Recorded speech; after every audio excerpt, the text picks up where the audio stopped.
يلا يا شباب نخش على الإجسام رقم 3 في كتاب المعاصر. أول سؤال بيقول لك لما درجة الحرارة بتاعة الجسم تتغير من 50 فهرنهايت ل 280 كلفن، الحرارة بيحصل لها إيه؟ طبعا يا دكتور أنا لازم أحول. طب تعال نفكر. هي الفهرنهايت دي لما أجي أحولها لكلفن تتحول إزاي؟ والله يا دكتور لازم أحولها الأول لسيليسيوس ثم كلفن عشان أعرف أقارنهم ببعض. طيب الفهرنهايت كانت بتساوي 1.8 في سيليسيوس زائد 32. طب احنا معانا الحرارة 50 فهرنهايت. طب حرارة 50 فهرنهايت دي احسبها ازاي؟ طبعا هودي ال 32 الناحية التانية بعكس الإشارة، يبقى 50 ناقص 32 بتساوي 1.8 سيليسيوس. طب 50 ناقص 32 يبقى تقريبا 18. اوكي، يبقى حرارة 18 دي بتساوي 1.8 سيليسيوس. طب انا عايز سيليسيوس بس هقول 18 اوفر 1.8 يبقى يطلع تقريبا 10. اوكي ماشي. فكده يا صديقي المفروض 10. يبقى درجة سيليسيوس ب10 تساوي كام بقى لو حاولت احولها لكلفن؟ طب تعال بقى نفكر. هو كلفن كان بيساوي سيليسيوس زائد 273. احنا حسبنا ان سيليسيوس ب10، 10 زائد 273 يبقى الدرجة بكلفن 373. يعني كده يا صديقي 50 فهرنهايت ممكن احسبها 373 كلفن. فكأن السؤال بيقول لك لو انا حولت الحرارة من 373 ل 280 يبقى انا قللت الحرارة، يبقى الطاقة بتقل. اوكي، اللي بعده بيقول لك in the following specification of 4 water sample. معانا 4 عينات من المية كل واحدة وزنها كيلو. عينتين منهم فيهم مية مالحة بنفس الكونسنتريشن وعينتين فيهم مية عذبة. قول لي مين أعلى تنستي؟ أعلى تنستي المية العذبة ولا المالحة؟ هو مديك بقى 4 اختيارات. طبعا أعلى تنستي لازم تكون مية مالحة مش مية عذبة. طبعا أنت حرارة كام؟ 8 ولا 4؟ لا احنا المفروض لما بنسقع المية لحد حرارة 4 كان الفوليوم بيقل والتنستي بتعلى، فأعلى تنستي عند 4. طب اللي بعده بيقول لك سطح المية ونزلنا تحت شوية 200 450 متر كمان و200 متر كمان. فبيقول لك مين فيهم مناسبة للأوتوتروف؟ أوتوتروف يعني كائنات بتعمل أكلها لوحدها، اللي هي النباتات. النباتات بتعيش فين يا جماعة؟ أكيد في أول منطقة خالص عشان نور الشمس وتعرف تعمل فوتوسينثيس. طب اللي بعده which of the following موجود لا مين في which of the following is present in all cells؟ حاجة موجودة في كل الخلايا. أنا مش عارف إيه الخلايا المرسومة، بس أنا عايز حاجة ألاقيها في كل الخلايا. أكيد السيل ممبرين في كل الخلايا، السيل وول كان في البكتيريا والنباتات والفطريات بس، البلاستيت اللي هي الكلوروبلاست العلبة الخضراء في النباتات بس، النيوكلاس في الكائنات الراقية مش في البكتيريا، فاللي في كل الخلايا أكيد السيل ممبرين. طب لو الصوديوم بايكربونات اتحط في أنبوبة مع أمونيوم كلورايد، طب تعال نفكر. الصوديوم بايكربونات هحطه مع أمونيوم كلورايد، ايه اللي هيطلع؟ طبعا ال Na هتروح تمسك في الCl وال NH4 هتروح تمسك في ال HCO3. فاكرين كنا بنكتب المعادلات ازاي؟ طيب دكتور NaCl ده نيوترال وده امونيوم بايكربونات، امونيوم بايكربونات AB ده نيوترال برضه، الاتنين نيوترال.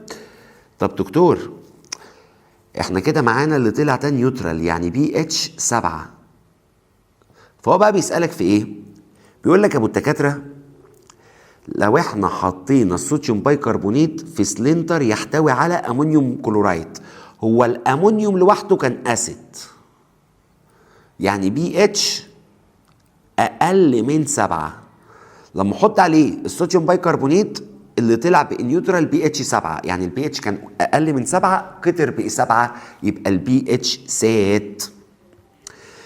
اللي بعده بيقول لك which of the following بيعبر عن العلاقه ما بين الفيبر بريشر وكميه الحاجه اللي دايبه. طبعا كل ما انتهوا باملاح في الميه هتمسك في الميه مش هتخليها تعرف تعمل فيبر، فكل ما الاملاح تزيد الفيبر هيقل، يبقى علاقه انفرس.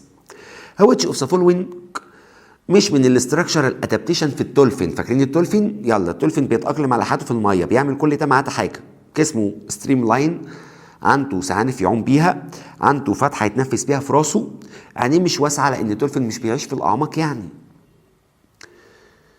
طب دكتور، وين النيوتريانت يعني المواد الغذائيه بتزيد قوي قوي في الميه؟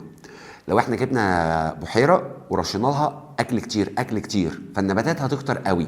لما النباتات بتكتر بتعوم على الوش، ما بتخليش النور يعدي، فالسمك هيموت.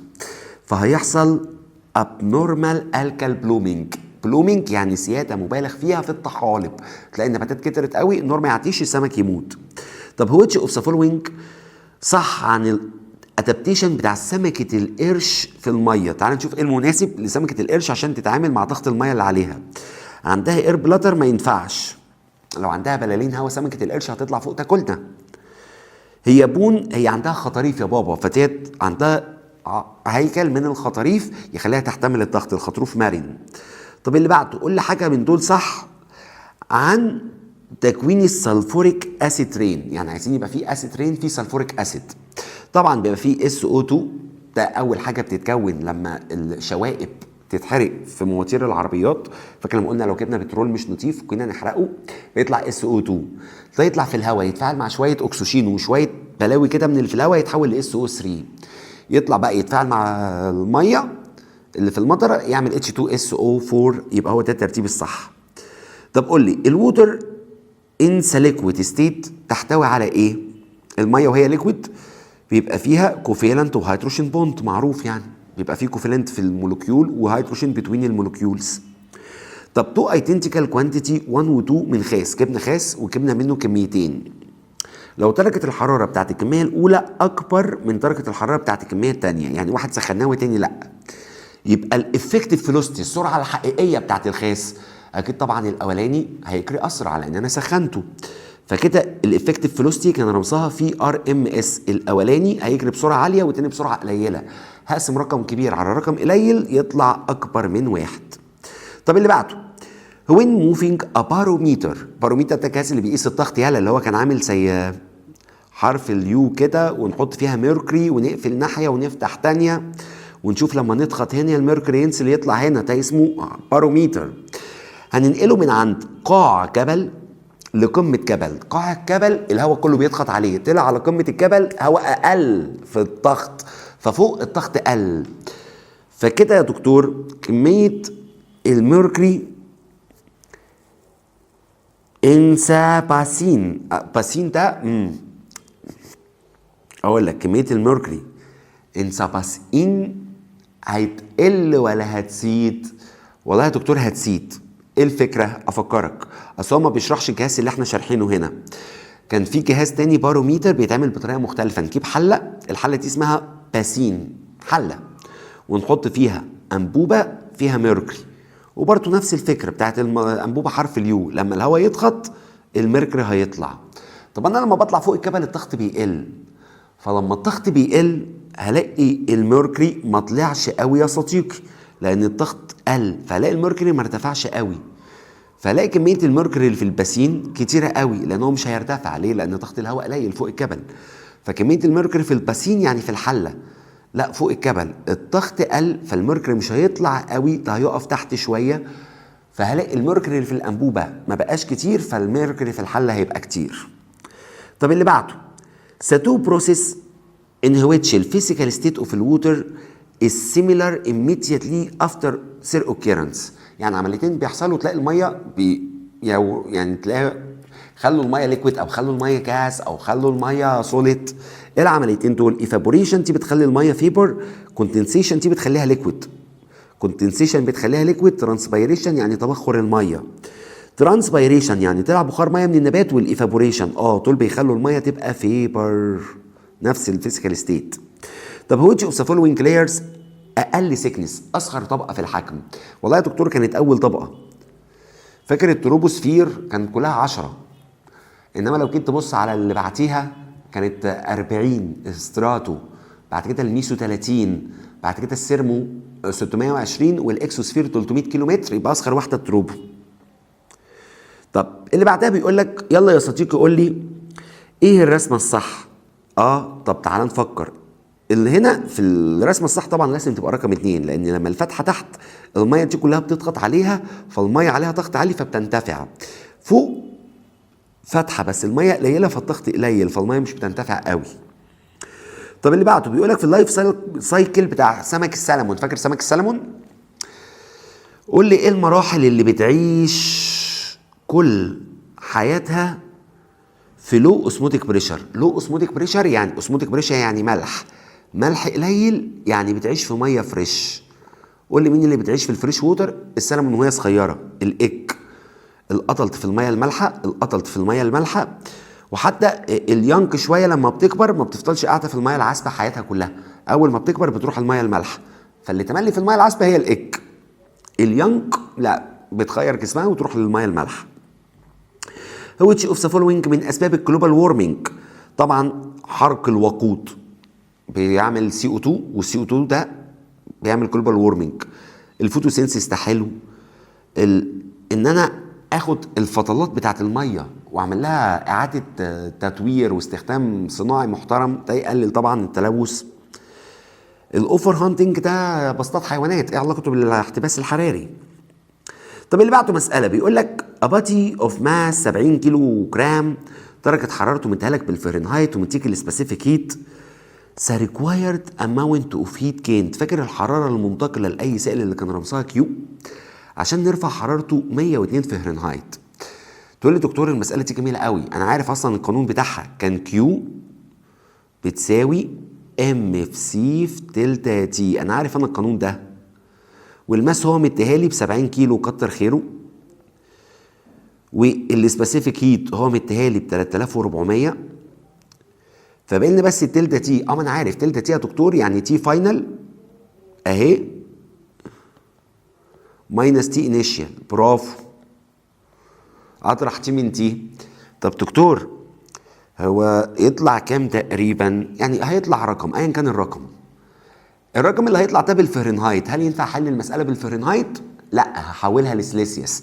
اقول لك الفahrenheit تساوي 1.8 سيليسيوس زائد 32، فانا هجيب الرقم فرق التمبريتشر الحراره زادت قد ايه بالفahrenheit واعوض بيها، واجيب الدرجه بالسيليسيوس، وبعد ما اجيبها بالسيليسيوس يا دكتور اقوم واخدها معوض بيها في القانون الام والسي، ويبقى معايا التلتا تي بالسيليسيوس، اضربهم في بعض يطلع لي كوانتيتي اوف هيت. طب اللي بعده ما تاثير اللينس ابسوربشن فاكر اللينس بتاعت العين؟ قلنا ان عينيك يا معلم بيبقى فيها لينس من قدام وفيها ريتنا من ورا، ريتنا اللي هي الشبكيه بتاعت العين.